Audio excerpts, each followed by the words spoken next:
कर सकते हैं। अंतरिक्ष यात्री प्रायः अंतरिक्ष की शांति के विषय में चर्चा करते हैं,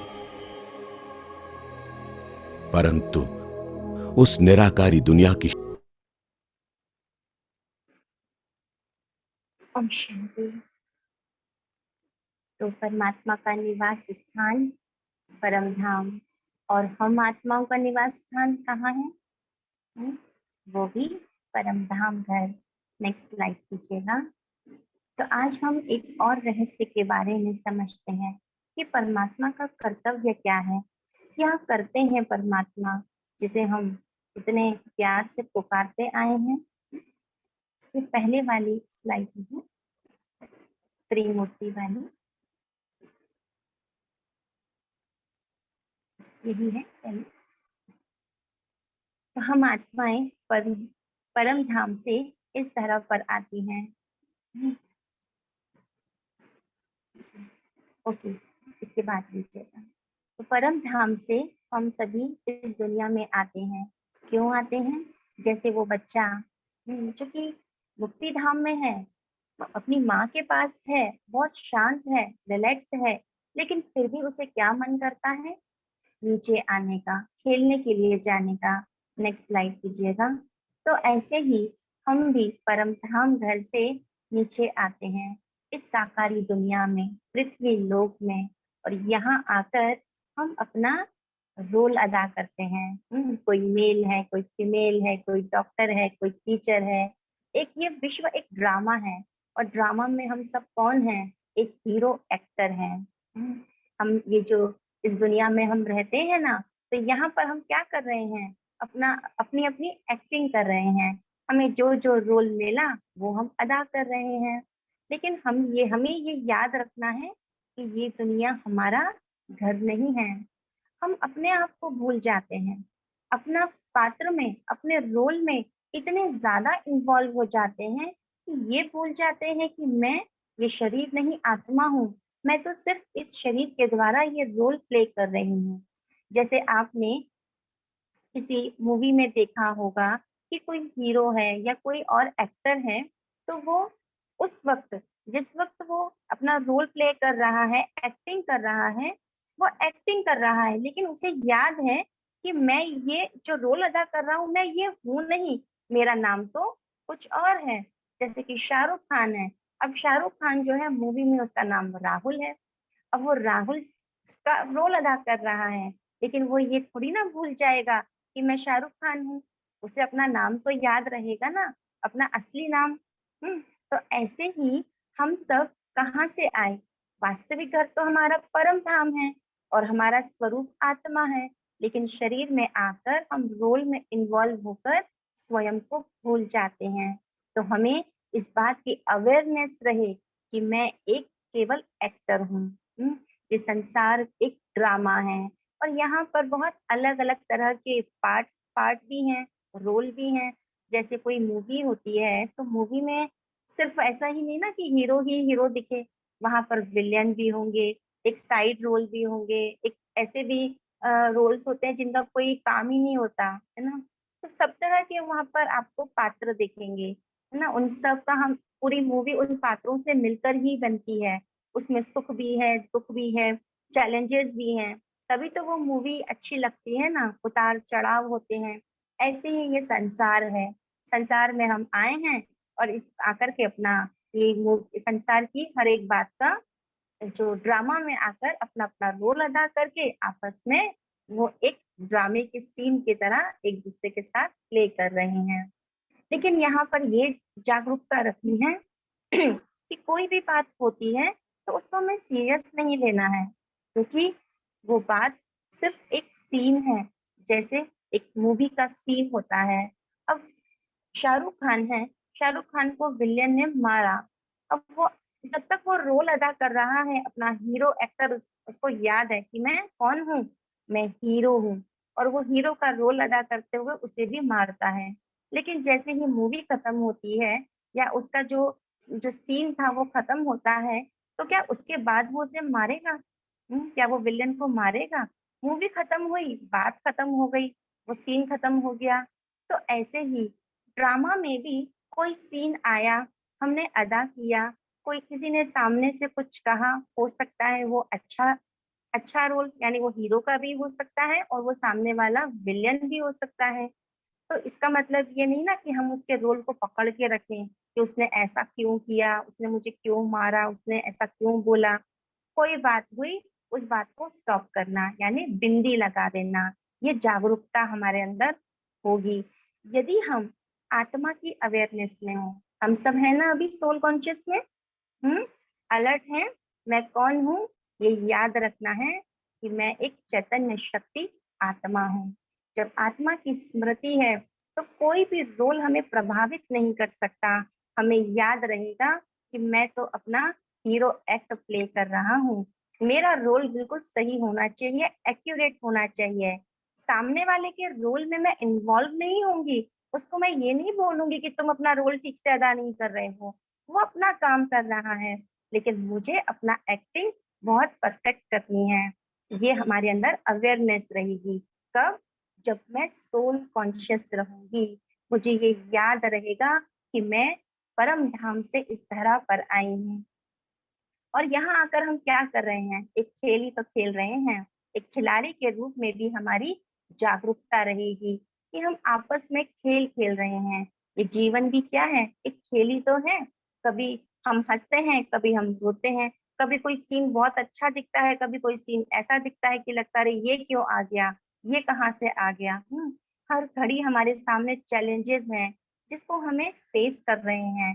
तो एक जैसे खिलाड़ी होता है ना, क्या करता है वो? उसके खेल में भी तो हार और जीत होती है, लेकिन वो कभी खेलना छोड़ता नहीं है। वो कंटिन्यू बस खेलता है और उसका आनंद लेता है। कब? जब उसे ये याद है कि मैं खिलाड़ी हूँ, खेलने वाला हूँ। ऐसे ही हमें ये याद है कि हम परम धाम से आत्माएँ हैं, इस धरा पर आई हैं और खेल खेलने के लिए आई हैं। इस जीवन में कुछ भी हो सकता है, हमारे सामने सफलता भी आएगी तो असफलता भी आएगी, लेकिन असफलता को हम एक शिक्षा मान करके आगे बढ़ जाएं, उसे उस हार को लेकर के हम कभी भी हताश नहीं होंगे।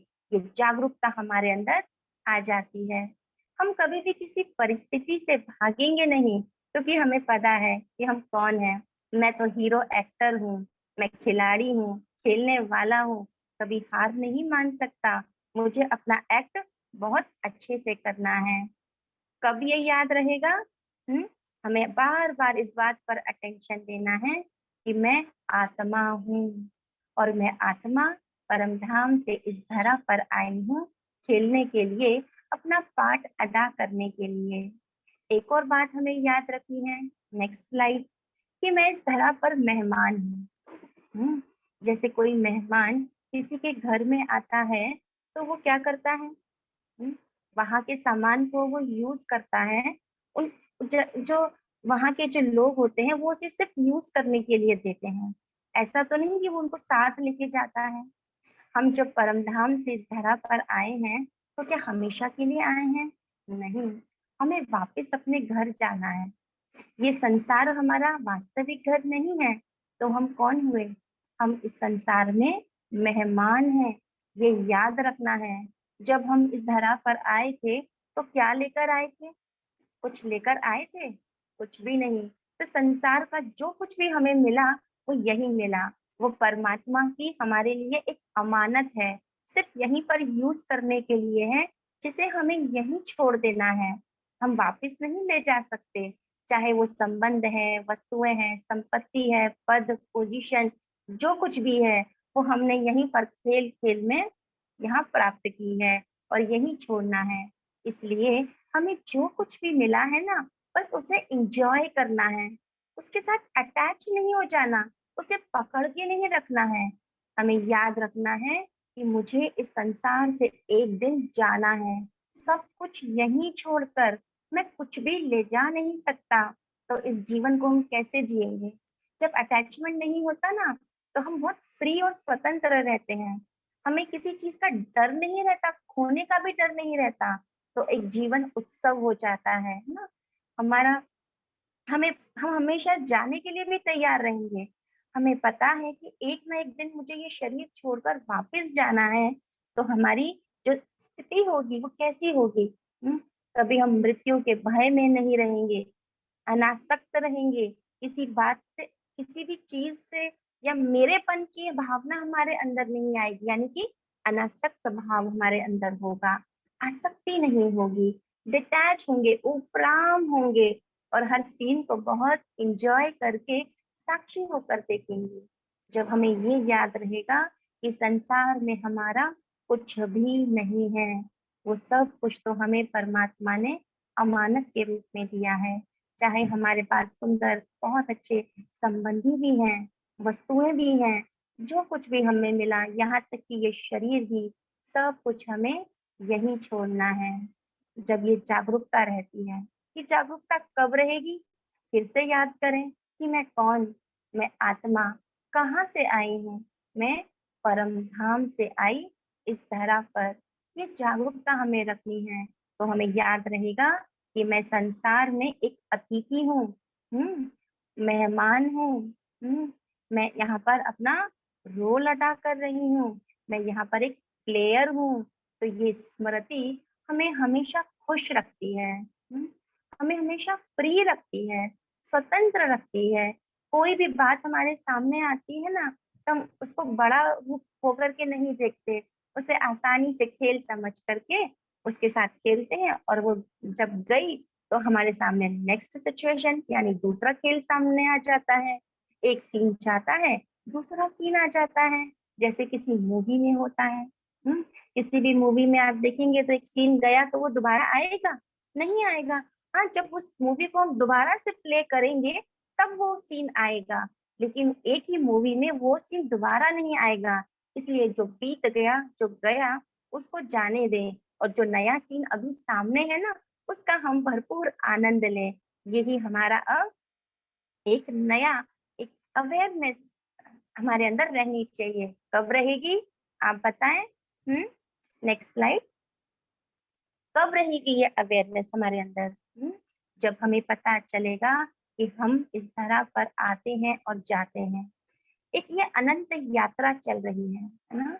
हम आत्माएं उस परम धाम से इस स्थूल लोक में आते हैं और अपने अपने समय पर फिर वापस चले जाते हैं, है ना। एक दिन हमें जाना है, लेकिन एक बार जब हम आ जाते हैं तो फिर जब पूरी मूवी खत्म हो जाती है ना, तभी वापस जाते हैं।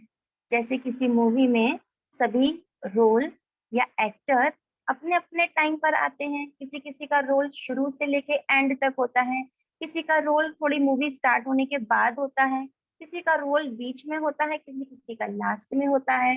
तो हर एक आत्मा परम धाम से इस धरा पर अपने अपने समय पर आती है, लेकिन जाते हम सभी एक साथ हैं। एक साथ उस धाम में जाते हैं। इस यात्रा को हम और गहराई से आने वाली सेशंस में समझेंगे। नेक्स्ट स्लाइड लीजिएगा। तो हमें हमेशा ये स्मृति रखनी है कि मैं कौन और मेरा यहाँ आने का उद्देश्य क्या है। जब मैं कौन हूँ, कहाँ से आई हूँ, क्या करना है, ये स्मृति रहती है ना, तो हमारे अंदर एक एनर्जी रहती है, हमारी जो कैपेसिटी है ना वो फुल रहती है, और हम पूरी अपनी क्षमता के साथ अपना रोल अदा करते हैं। आत्मा के अंदर ये एक पावर है कि वो बस वो अभिव्यक्त करने की, अपना व्यूज रखने की। हम भी देखेंगे तो पूरे दिन में कभी खाली नहीं बैठ सकते, हमें कुछ ना कुछ करने को चाहिए। हमें कर्म करना अच्छा लगता है, और जब कुछ क्रिएटिव करते हैं तो हमें और खुशी मिलती है। जब हम कुछ नया काम करते हैं तो हमें और आनंद आता है, हम और कुछ नया जानना चाहते हैं और कुछ नया करना चाहते हैं, जो हम इस पृथ्वी लोक पर आकर ही कर सकते हैं। और हम यदि अपने इस उद्देश्य को याद रखें कि मेरा जो संबंध है, अविनाशी संबंध, वो किसके साथ है? परमात्मा के साथ। जब मैं परमात्मा के साथ कनेक्ट रहती हूँ ना, तो मैं फुल एनर्जी के साथ रहती हूँ। जैसे हम परम धाम में फुल एनर्जी के साथ थे। एक बैटरी जिसे मोबाइल की होती है वो फुल हो जाती है ना, जब पावर हाउस से कनेक्ट करते हैं तो वो धीरे धीरे फुल होती जाती है। ऐसे ही हम इस धरा पर रहते हुए भी परमात्मा के साथ कनेक्ट रह सकते हैं। उसके लिए भी क्या शर्त है? बताइएगा। Yes, soul consciousness. कि मैं एक आत्मा हूँ। जब ये याद रहेगा कि मैं आत्मा हूँ, तो मुझे परमात्मा के साथ का संबंध भी याद रहेगा। जैसे मुझे ये याद रहे कि मैं माँ हूँ, तो मुझे कौन याद आएगा? मेरा बेटा। मैं पत्नी हूँ, तो मुझे कौन याद आएगा? पति। मुझे ये याद है कि मैं एक बहन हूँ, तो मुझे भाई याद आएगा। जब मुझे ये याद है कि मैं एक आत्मा हूँ, तो मुझे कौन याद आएगा? हम्म कौन याद आएगा? हम्म, मुझे परमात्मा याद आएगा। हम्म, तो हमें इस धरा पर रहकर अपने इस लक्ष्य को याद रखना है कि वो सर्वोच्च सत्ता, वो परमात्मा जिसके साथ मेरा सदा काल का संबंध है, वो मैं अनुभव करूं। उसके संबंध को मैं कभी नहीं छोड़ूं। चाहे इस धरा पे आके मेरे कितने भी संबंध बने हैं और बहुत अच्छे संबंध हैं, लेकिन फिर भी है तो वो विनाशी ना। एक दिन तो छोड़ना ही है ना। हमने कितने जन्म लिए और कितने जन्मों से हमने कितने सारे संबंध लिए, उन संबंधों को भी छोड़ा ना और फिर नया संबंध जोड़ा।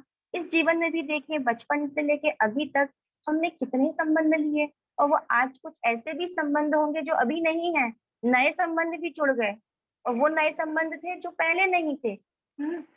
यही तो इस दुनिया का खेल चल रहा है।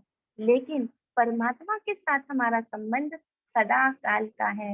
यदि वो संबंध है तो मैं आत्मा फुल हूँ, मैं इंजॉय करूंगी, मैं अपनी पूरी क्षमता के साथ पूरी एनर्जी लगाकर अपने रोल को अदा करूंगी। इसलिए हमें कभी भी अपने इस कर्तव्य को कहें या उद्देश्य को कहें, भूलना नहीं है।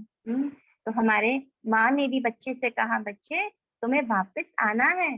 तुम जा रहे हो नीचे खेलने, लेकिन तुम खेलकर वापस आओगे। अब आगे और सुनेंगे, यही कहानी हमें आगे और लेके जानी है। कुछ और रहस्य हैं जो परमात्मा ने हमें बताए। परमात्मा का कर्तव्य क्या है, उस कर्तव्य को हम समझेंगे। नेक्स्ट स्लाइड लीजिएगा। परमात्मा को हम रचयिता भी कहते हैं। उसने तो संसार की, कहते हैं, प्रकृति की रचना की। तो ऐसे ही वो त्रिमूर्ति है। उसने उसे हम क्या कहते हैं? GOD, यानी गॉड।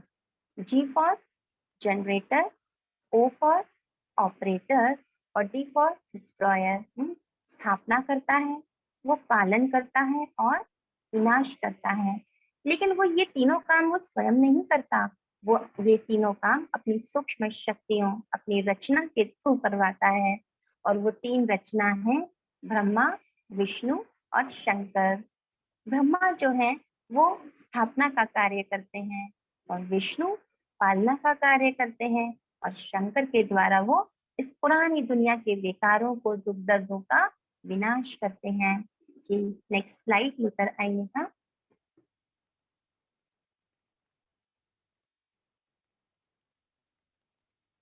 तो परमात्मा का हम नाम देते हैं त्रिमूर्ति, और उनके ये दिव्य कर्तव्य हैं।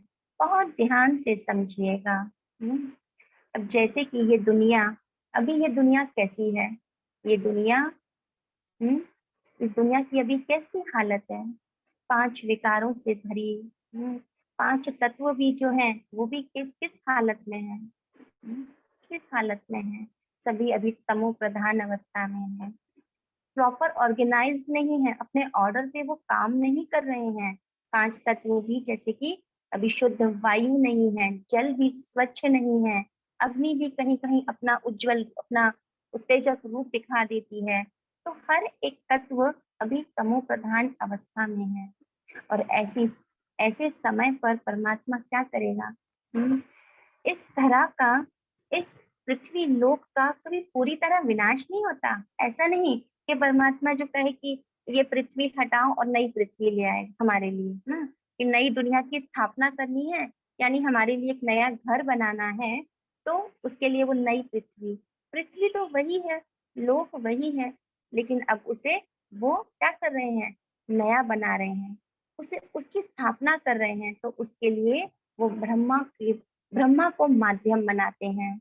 और ब्रह्मा जो एक इस धरा पर एक बूढ़े तन में, दादा लेखराज जी के तन में परमात्मा ने अवतरित होकर इस कर्तव्य को निभाया, स्थापना का कार्य शुरू किया।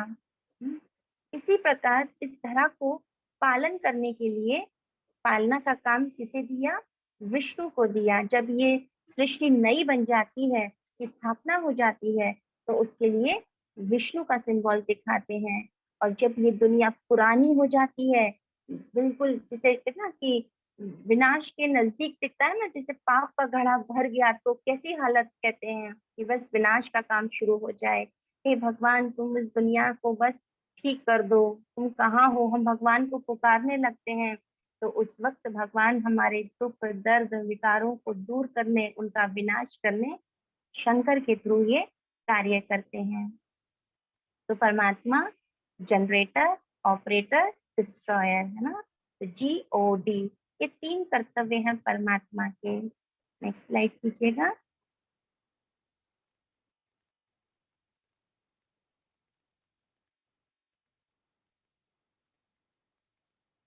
हमें विष्णु, अब विष्णु को हम समझें कि विष्णु कौन है।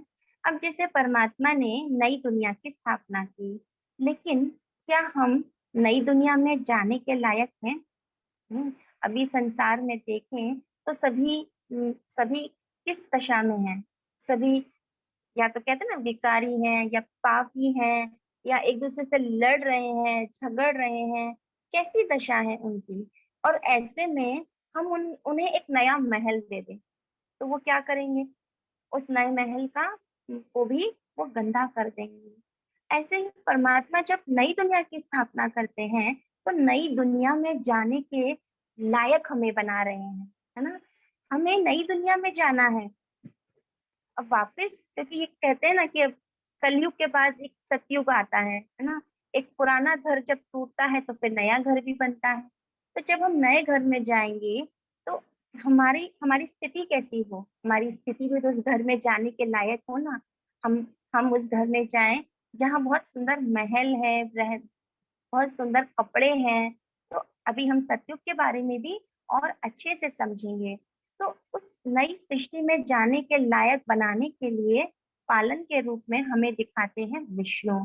विष्णु जो है, उन्हें हम विष्णु, लक्ष्मी, नारायण दोनों का स्वरूप है, जिसमें 2 भुजाएँ विष्णु की हैं और 2 भुजाएँ श्री लक्ष्मी की हैं। तो विष्णु को हम गदा दिखाते हैं। अब गदा जो है वो किसका रूप है? हुँ, गदा यहाँ पर किसी युद्ध का नहीं है। जैसे कि यहाँ पे विष्णु के हाथ में जो गदा है वो नीचे रहती है। नीचे रहती है अर्थात जिसने विजय प्राप्त कर ली। और जो युद्ध करता है ना, उसकी गदा हमेशा शोल्डर पे होती है। जैसे हनुमान जी को दिखाते हैं या किसी भी क्षत्रिय का दिखाते हैं, वो शोल्डर पर गदा रखता है।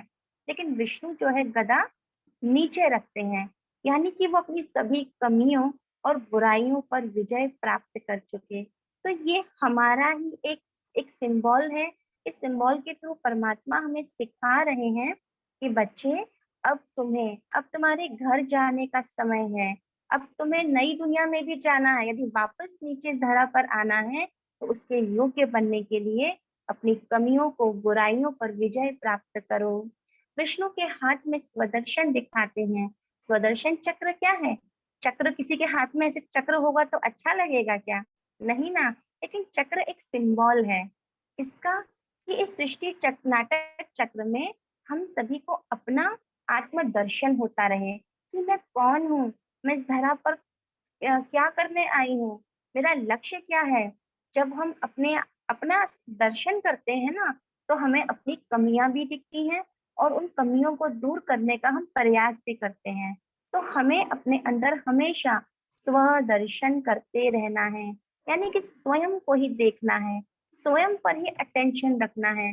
बाहर कुछ भी हो रहा हो, कोई कैसा भी रोल अदा कर रहा है, लेकिन मेरा अटेंशन अपने रोल पर हो। मैं अपना ही दर्शन करूं, अपने ही स्वरूप में मैं आनंदित रहूं।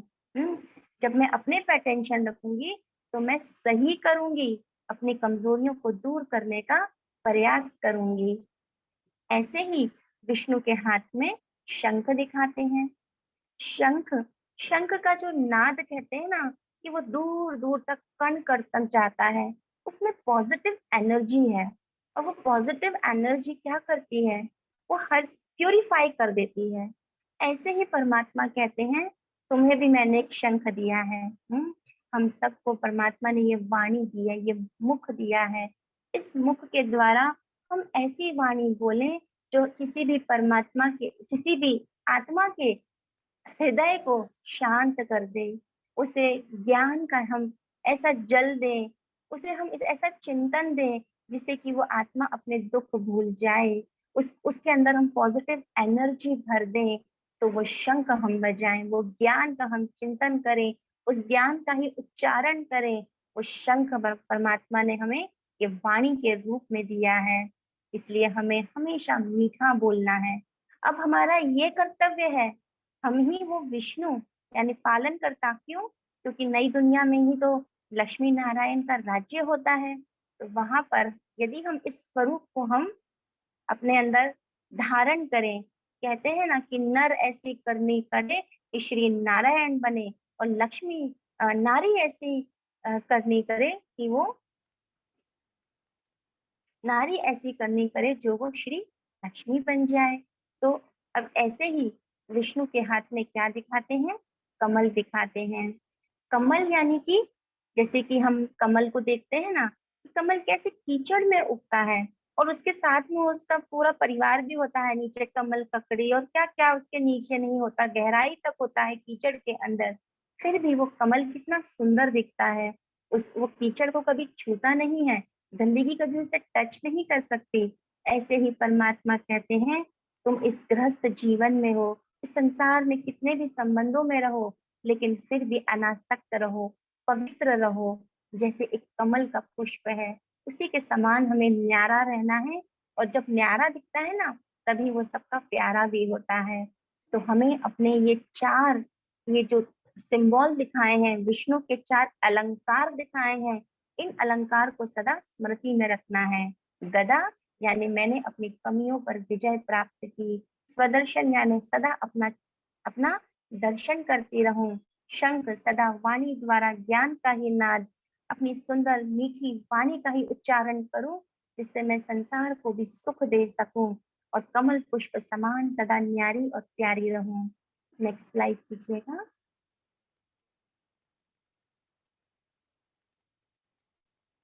अब कितना इम्पोर्टेंट एक टॉपिक है, शिव तथा शंकर में अंतर।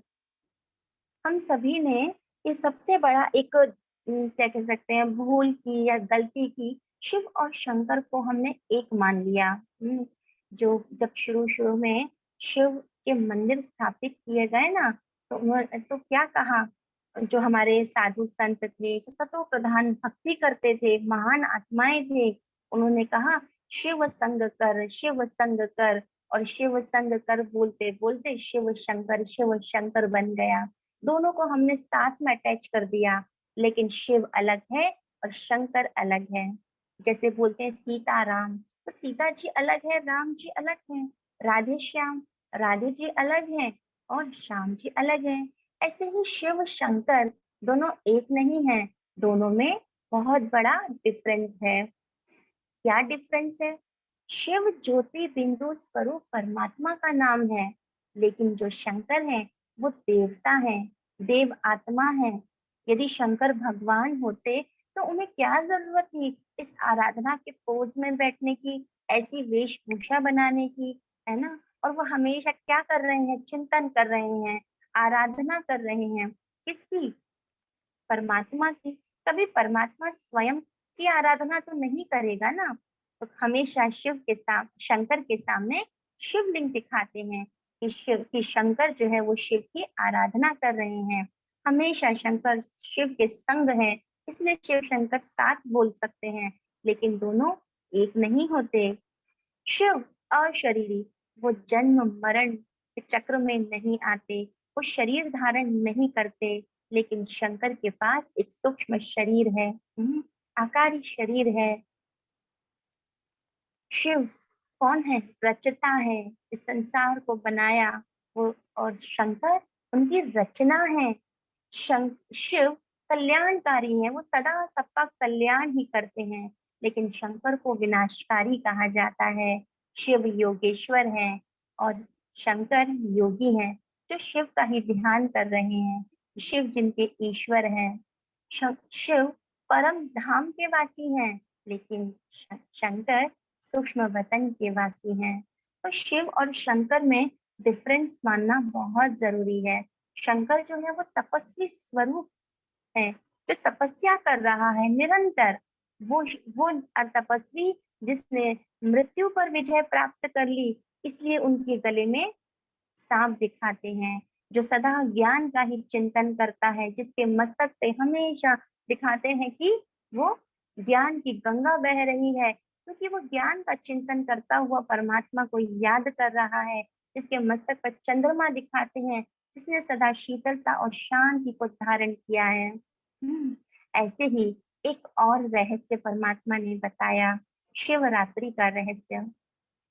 अभी इस तरह पर क्या हालत है, कितने विकार हैं, अंधकार का समय है, काम क्रोध लोभ मोह अहंकार अपनी चरम सीमा पर है। और हम कहते हैं शिवरात्रि, और हमेशा हम क्या कहते हैं कि शिव का जन्म हुआ, इसे शिवरात्रि कहते हैं। ऐसा कैसे हो सकता है? परमात्मा कभी भी जन्म नहीं लेते, उनका अवतरण होता है। हमेशा कृष्ण का जन्म दिखाया है, राम का जन्म दिखाया है, लेकिन शिव का जन्म की कहानी हमने कभी नहीं सुनी, है ना, कभी नहीं देखी, है ना। हमेशा जन्म दिन कहा जाता है, कभी जन्म रात्रि किसी के साथ नहीं जोड़ी जाती, लेकिन शिव ही है जिसके साथ शिव रात्रि जोड़ी जाती है। रात्रि कौन सी? ये रात्रि जो अंधकार का समय है। माँ जब अपने बच्चे को बुलाती है, कब बुलाती है? कि बच्चा अब अंधेरा हो रहा है, अब अपने घर वापिस आ जाओ, रात होने से पहले आ जाओ। तो अभी रात्रि का समय हो गया है, तो बच्चा नहीं आता, तो क्या होता है, माँ स्वयं नीचे आ जाती है, उसे रहम आता है कि बच्चा मेरा अब दुखी है, मैला हो गया है, अब वो नीचे रहने लायक नहीं है, उसे मैं अब जल्दी साफ करके ऊपर ले आऊं। तो परमात्मा को भी हम बच्चों पर दया आती है, और वो इस धरा पर आकर अवतरित होते हैं। और जैसे ही इस धरा पर वो अवतरित होते हैं, तो संसार का जो अंधियारा है, जो अंधकार है, जो विकार है, काम क्रोध लोभ मोह अहंकार, उन असुरों का नाश होने लगता है। तो कलयुग के इस अज्ञान रूपी अंधकार के समय परमात्मा शिव इस सृष्टि पर अवतरित होकर ज्ञान प्रकाश से 5 विकारों रूपी असुरों का संहार करते हैं। इसे ही हम शिवरात्रि कहते हैं। तो यही वो समय है जब हम शिवरात्रि मना रहे हैं। क्यों मना रहे हैं? क्योंकि अभी परमात्मा इस धरा पर अवतरित हो चुके हैं, और हम कितने सौभाग्यशाली हैं कि जो हम इस ज्ञान को प्राप्त कर रहे हैं कि परमात्मा आ चुका है। जो परमात्मा को हम इतने समय से पुकारते थे, जैसे प्यार से हम अपनी दिल की बात कहते थे, जिसने हमारी हमेशा रक्षा भी की, लेकिन वो धरा पर आ गया। वो मेरी माँ जिसके साथ मेरा सारे संबंध हैं, वो पिता वो आ गया। तो कितनी खुशी की बात है। इसलिए हम जोर शोर से शिवरात्रि मनाते हैं, और वो शिव हम बच्चों को अपनी गोद में ले लेता है। हमें अपनी गोद में लेकर के अभी वही परमात्मा हमें ये ज्ञान सुना रहा है। ये ज्ञान स्वयं उस परमात्मा का है जो इस धरा पर आ चुके हैं। तो आप सब इस खुशखबरी को सुन करके जरूर ही आनंदित हुए होंगे। आप जैसे जैसे इस कोर्स को आगे बढ़ाते जाएंगे, मेडिटेशन करते जाएंगे, आपको उस परमात्मा के अवतरण की अनुभूति होने लगेगी, उसके साथ का अनुभव होने लगेगा, उसके संबंध का अनुभव होने लगेगा। आगे चले। तो हम इस स्मृति में बैठे रहें कि मैं कौन, मैं आत्मा, और वो शिव परमात्मा जो इस धरा पर आ चुका। वो परमात्मा कहाँ है? कई बार हमने बोला है ना, हे परमात्मा तुम कहाँ हो? या कई बार हम बोल भी देते हैं, हे ऊपर वाले। ऊपर वाले ही बोलते हैं, कभी नीचे वाले नहीं बोलते। यानी कहीं ना कहीं आत्मा में स्मृति है कि परमात्मा ऊपर है, इस धरा पर नहीं है।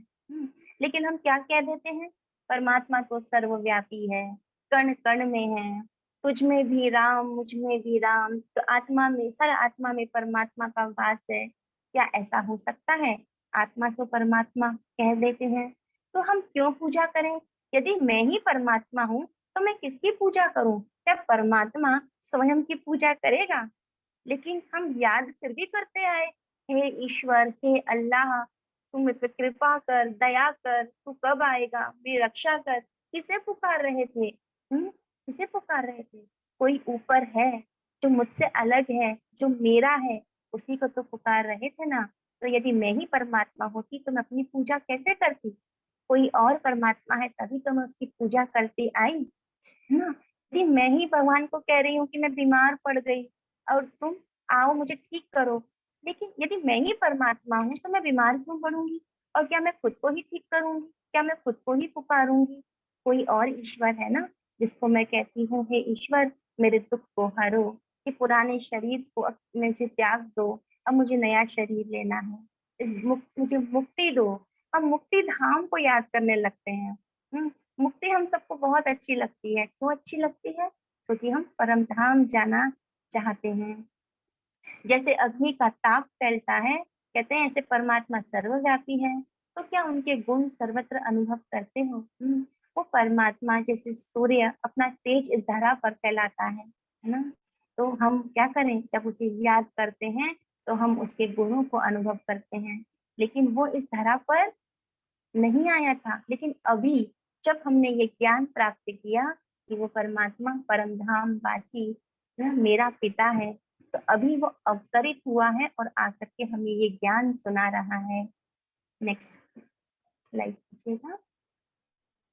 हम इस कोर्स को बहुत ध्यान से सुनते रहें, समझते रहें, अपनी आत्मिक स्मृति को जागृत रखें। तो क्या परमात्मा एक व्यक्ति दूसरे व्यक्ति का आज खून कर रहा है, तो क्या एक परमात्मा दूसरे परमात्मा का खून कर सकता है? एक व्यक्ति शिकार कर रहा है, हम कहते हैं कि जानवरों में भी परमात्मा है, कण कण में परमात्मा है, तो कौन शिकारी, कौन किसका शिकार कर रहा है ना? अभी देखें तो दुनिया में क्या क्या नहीं होता, बलात्कार भी हो रहे हैं, एक दूसरे का मर्डर कर रहे हैं, तो क्या परमात्मा ऐसा काम कर सकता है? नहीं कर सकता ना। तो ऐसे समय पर ही परमात्मा ने कहा यदा यदा ही धर्मस्य, कि जब जब इस धरा पर धर्म की अति ग्लानि होगी, मैं स्वयं आकर इस धरा पर आकर स्थापना का कार्य करूंगा। तो परमात्मा वही अपने कर्तव्य को, जो ज्ञान परमात्मा ने गीता में दिया, कि मैं आऊंगा, जो जो हमें प्रतिज्ञा की, जो हमारे सामने परमात्मा ने वचन दिया कि मैं आऊंगा, जब अंधकार हो जाएगा, जब धर्म की अति ग्लानि होगी, तो वो परमात्मा इसी समय इस धरा पर आते हैं। नेक्स्ट स्लाइड कीजिएगा। तो हमेशा हमें अपने स्वरूप को, मैं कौन, क्योंकि हर ज्ञान का जो हम कहते हैं ना कि सार, वो यही है, आत्मिक स्थिति। जैसे ही आप दिन भर में जब अभ्यास करते रहेंगे कि मैं आत्मा कहाँ से आई, परम धाम, मैं भी निराकारी, परमात्मा भी निराकारी, और जो जो मूल वतन है, परम धाम घर है, वो भी निराकारी लोग हैं। जब हमें ये याद रहता है ना, तो हम हर एक ज्ञान की पॉइंट को सही रीति यूज कर पाते हैं। अब हमें यही करना है, उस सुनहरे लाल प्रकाश की दुनिया में चलना है। कैसे चलना है? ये राजयोग का अभ्यास हमें यही सिखाता है कि हम जब बैठते हैं, है ना, अक्सर आपके जो प्रश्न आ रहे हैं, जो रोज आप प्रश्न दे रहे हैं, वो यही दे रहे हैं कि मैं एकाग्र नहीं हो पा रही, मेरे थॉट्स बहुत चलते हैं, मैं आत्मिक स्वरूप में स्थित नहीं हो पाती, व्यर्थ चल रहा है। लेकिन हम जब अपने स्वरूप पर एकाग्र होता धीरे धीरे होते जाते हैं, हमारी स्मृति पक्की हो जाती है। इस ज्ञान का जब हम बार बार चिंतन करते हैं और परम धाम घर में अपनी यात्रा करते हैं, तो हमारे अंदर वो एकाग्रता होने लगती है, क्योंकि उससे मन शक्तिशाली हो जाता है। अभी हमारी बैटरी डिस्चार्ज है ना? जो परम धाम घर है, वो पावर हाउस है। उस सर्वशक्तिवान के पास हम जाते हैं, वो सर्वशक्तिवान जो परम धाम में है, लेकिन वो सर्वव्यापी नहीं है। वो परम धाम में है। तो ये जो राज्यों की यात्रा है वो यही है कि मैं आत्मा, मेरा पिता परमात्मा, उसके साथ ही मेरा सर्व संबंध है, और फिर मैं जाती हूँ इस भूलोक से, इस सूक्ष्म स्थूल लोक से ऊपर, चांद सितारों से ऊपर, उस परम धाम में और जाकर के उस परमात्मा के साथ मिलन मनाती हूँ, उस निराकारी दुनिया को अनुभव करती हूँ। तो वैसा ही अनुभव करती हूँ जैसा मैं परम धाम घर में कभी थी, उस घर में रहा करती थी। कि मन से हम संकल्प करते हैं। हम्म, तो परमात्मा के पास जाने का या उसे याद करने का सबसे अच्छा साधन है आत्मा के साथ जब हमारा संबंध पक्का होगा। संबंध पक्का हो, कैसे पक्का होगा? जैसे कि परमात्मा हमारा पिता है, हम अनुभव करें कि वास्तव में आत्मा का पिता कौन हो सकता है? हम्म, आत्मा का पिता तो परमात्मा ही हो सकता है ना। शरीर का जो पिता है वो लौकिक पिता है, लेकिन मैंने तो कितने शरीर लिए और कितने शरीर लिए तो कितने मेरे पिता होंगे। आज क्या सभी पिता हैं? क्या वो सब एक पिता है? नहीं, अलग अलग हैं। लेकिन आत्मा तो अविनाशी है। ये यात्रा जो चल रही है वो आत्मा की चल रही है, शरीर की नहीं। तो आत्मा का पिता तो परमात्मा है। वो मेरा संरक्षक है, मेरा ध्यान रखता है। वो मेरी माँ है और वो मेरी पालना करता है, मुझ पर रहम करता है, अपनी ममता लुटाता है। तो परमात्मा को हम उस स्वरूप में याद करें कि परमात्मा मेरा माँ है, मेरा पिता है। कितनी अच्छी अनुभूति होती है जब हम आत्मा समझकर परमात्मा को याद करते हैं ना। तो वो हमें बहुत गहरी महीन शिक्षाएं देता है। इस संसार की जो महीन बातें हैं, रहस्य हैं, वो हमें समझ में आने लगती हैं। परखने की हमारी शक्ति बढ़ जाती है कि कब मुझे क्या करना है। नहीं, वो सारी शिक्षाएं परमात्मा शिक्षक बनकर देता है। तो वो मेरा टीचर भी है, वो मेरा दोस्त भी है ना, वो मेरा खुदा दोस्त है। जैसे दोस्त होता है ना, हर सुख दुख में साथ निभाता है, हर बात जिससे हम शेयर कर सकते हैं।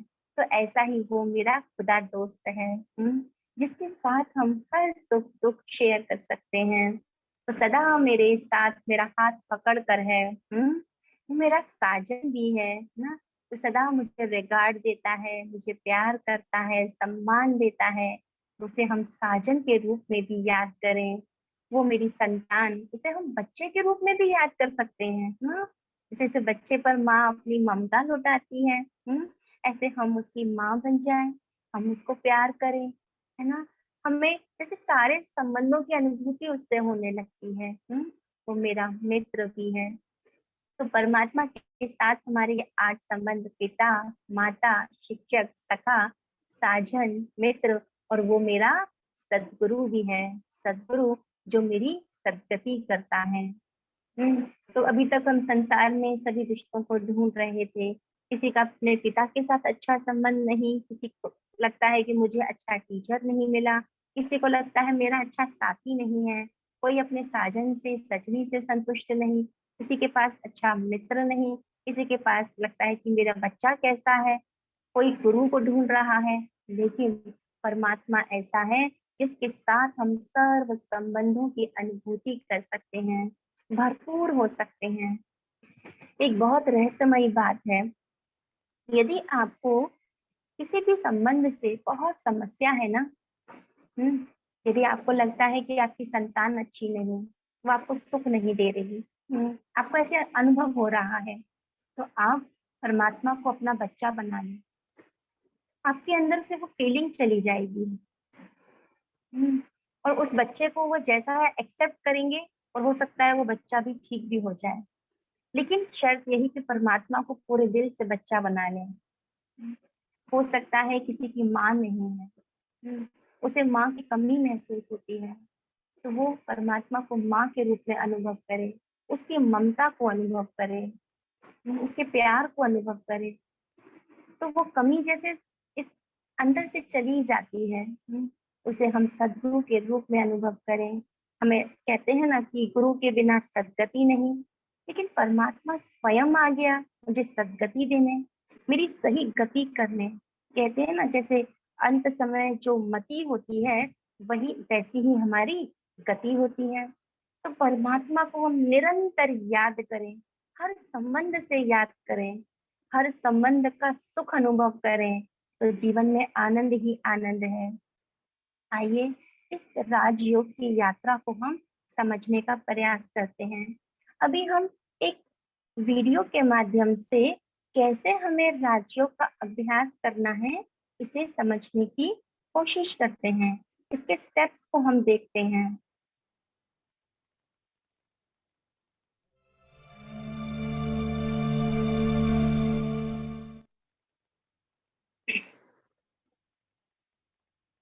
ओम शांति। जैसे हम जब राजयोग का अभ्यास करें, चाहे रात को बैठकर, सुबह, कभी भी रिलैक्स होकर हम बैठ जाएं। हम कहीं भी बैठ सकते हैं, जमीन पर बैठे, किसी भी आसन में बैठ सकते हैं, कुर्सी पर भी बैठ सकते हैं। बस रिलैक्स होकर हमें बैठना है और आत्मा का चिंतन करना है। धीरे धीरे शरीर पर अपना ध्यान ले जाना है कि मैं कौन हूँ। पूछना है खुद से, क्या मैं ये शरीर हूँ? ये शरीर तो 5 तत्वों का है, लेकिन मैं ये शरीर नहीं। अपनी श्वासों पर ध्यान ले जाना है और अपनी श्वासों को देखना है। इससे मन शांत होने लगेगा। मन में कोई विचार चल रहे हो तो विचारों को भी देखें, उससे विचार भी शांत हो जाएंगे और धीरे से अपना ध्यान मस्तक के बीच में ले जाएं और वहां पर चमकती हुई ज्योति को देखें। उस ज्योति पर अपने आप को एकाग्र कर लें। कुछ देर उसी स्वरूप में बैठें।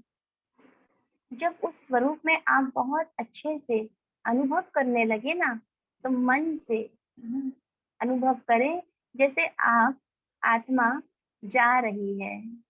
मन से आप संकल्प ले रही हो। वास्तव में आपका शरीर तो जा नहीं रहा, लेकिन मन से आप अनुभव कर रहे हो कि मैं आत्मा ऊपर जा रही हूँ, इस पृथ्वी के बाहर, इस पृथ्वी लोक, स्थूल लोक के बाहर, चांद सितारों को क्रॉस करती हुई। अपने आप को बहुत ध्यान से जाता हुआ देखें कि मैं जा रही हूँ, ग्रहों को क्रॉस कर रही हूँ। एक एक ग्रह को क्रॉस करते हुए देखें। बहुत स्पष्ट, आनंद के साथ, सहजता के साथ अपनी ही ज्योति स्वरूप को जाता हुआ अनुभव करें। उसे विजुलाइज करें कि मैं जा रही हूँ। बुद्धि से हम विजुलाइज करते हैं और मन से हम संकल्प लेते हैं कि मैं जा रही हूँ और बुद्धि देख रही है कि मैं चांद सितारों के पार जा रही हूँ और पार जाते जाते मैं पहुंच गई अपने परम धाम लोक, वो सुंदर प्रकाश की दुनिया में। वो प्रकाश की दुनिया जहाँ मेरा शिव, मेरा पिता, मेरी माँ, मेरा खुदा दोस्त मुझे बुला रहा है। मैं उसके पास पहुंच जाती हूँ। वो पिता मुझे अपनी बाहों में भर लेता है। वो माँ मुझ पर अपनी ममता लुटा रही है। कुछ देर उसके प्यार को अनुभव करें।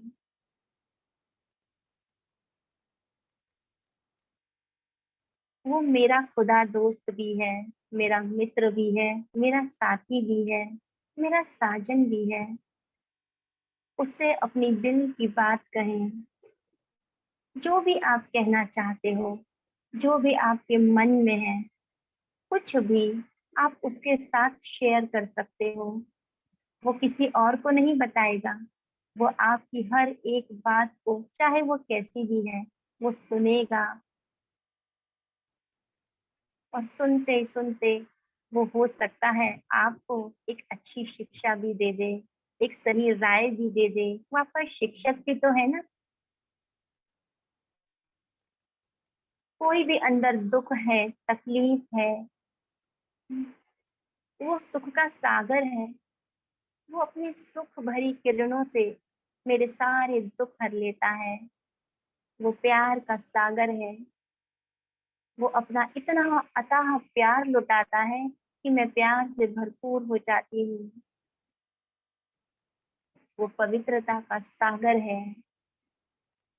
उस पवित्रता के सागर के अंदर मैं गोते लगाती हूँ और मैं भी पवित्र हो जाती हूँ। लगाएं डुबकी उस पवित्रता के सागर के अंदर और पवित्र बन जाएं। वो आनंद का सागर है। उसके समीप जाते मैं भी आनंदमय हो जाती हूँ।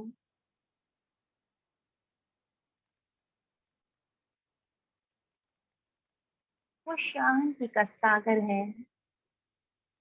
वो मेरी सारी अशांति को दूर कर देता है, शांति से भर देता है। उसके पास जाते मुझे सुकून की अनुभूति होती है।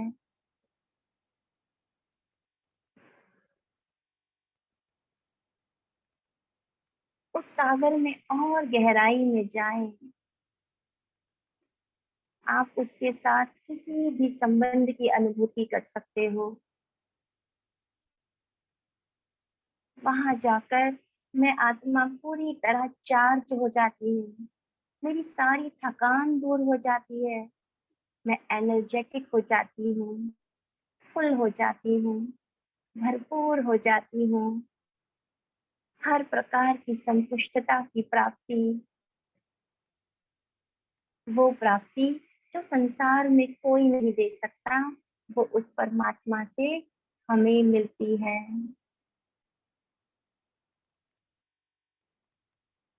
ओम शांति। तो उस परम धाम घर की हम सब ने अनुभूति की। कैसा लगा? उस घर में हम गए, हमारे अंदर वो शक्ति है, एक मन और बुद्धि। जैसे हम मन से कहीं भी जा सकते हैं ना। आपने मन से संकल्प लिया कि स्कूल, तो आप अपने स्कूल में पहुंच जाएंगी। वो आपको बुद्धि से वो दिखाई देगा। आप अपने ऑफिस को याद करेंगे तो आपको अपना ऑफिस दिखाई देने लगेगा, वहां के लोग दिखाई देने लगेंगे। होता है कि नहीं? ये मन बुद्धि की शक्ति है। और उसी मन बुद्धि को अब हम सही तरीके से यूज करना सीख गए।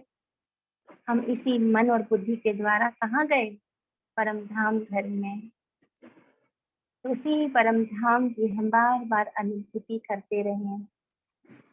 यही है। इसी राज्यों की विधि को हम और आगे और गहराई से समझेंगे। हम सब अभी राजयोगी बन चुके हैं। हमारा योग उस परमात्मा के साथ लग चुका है। आप सबको खुशी है कि नहीं? जिसको खुशी है वो हैंड रेस करके जरूर बताएं। उस परमात्मा को बताए कि हाँ, मुझे तुम्हारे मिलने की बहुत बहुत खुशी है। जी, बहुत अच्छा। सभी के हैंड रेज हो रहे हैं। आइए कुछ देर और हम इस गीत के माध्यम से उस परम धाम घर की अनुभूति करते हैं।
कर लो अनुभव प्रभु प्यार का,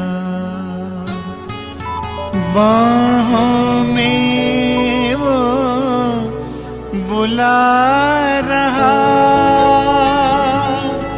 वो करुणा कर दया का सागर, स्नेह में सबको समा रहा।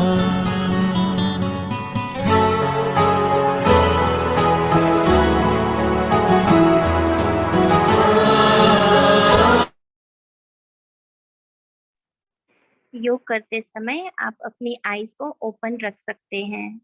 यदि ओपन रखने में प्रॉब्लम होती है तो बीच बीच में बंद करें और फिर खोलें, तो आपको ज्यादा अच्छी अनुभूति होगी।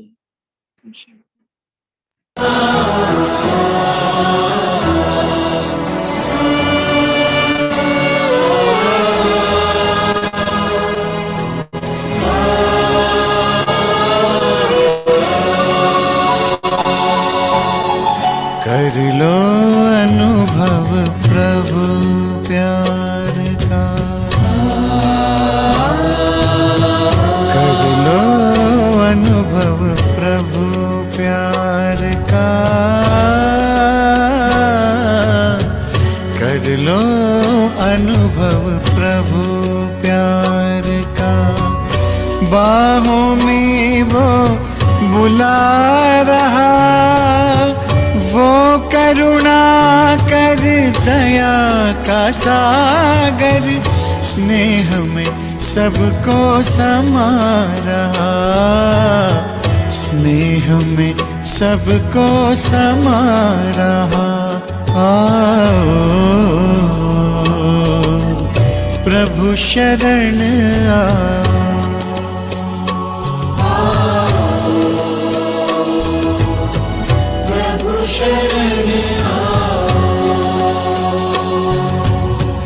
कर लो अनुभव प्रभु प्यार का।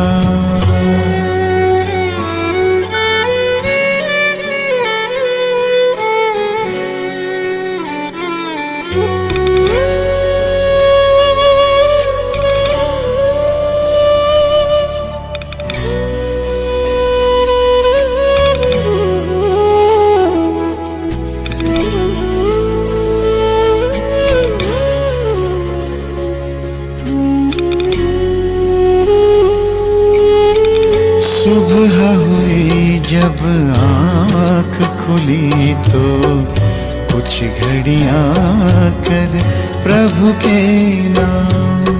सुबह हुई जब आँख खुली तो कुछ घड़ियाँ कर प्रभु के नाम।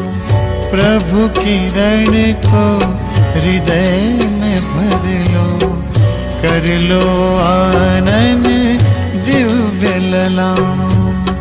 प्रभु किरण को हृदय में भर लो, कर लो आनंद दिव्य ललाम। महामिलन की मंगल बेला, महामिलन की मंगल बेला। प्रभु मिलन जग मना रहा, वो करुणा कर दया का सागर, स्नेह में सबको समा रहा, स्नेह में सबको समा रहा। प्रभु शरण आ,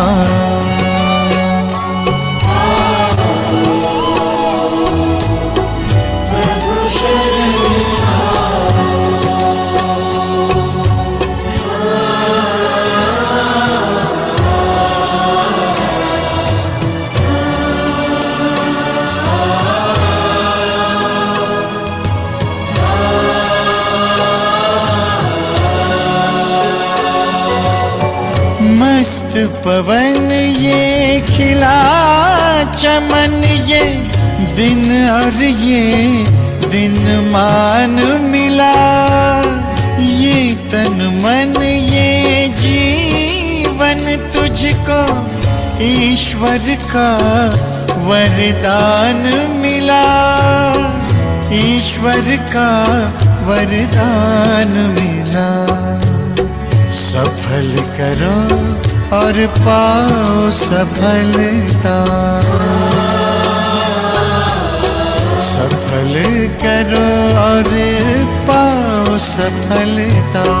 मुरली मधुर वो सुना रहा, वो करुणा कर दया का सागर, स्नेह में सबको समा रहा, स्नेह में सबको समा रहा।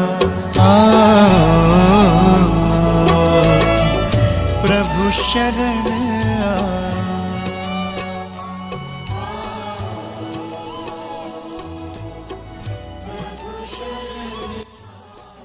ऐसे ही आप सभी प्रभु स्नेह में समाये रहें, उसके प्यार को अनुभव करते रहें। आप सभी को बहुत सारी शुभकामनाएं। ओम शांति। बहुत बहुत शुक्रिया, परमात्मा का शुक्रिया और पूरी टीम का भी शुक्रिया। ओम शांति।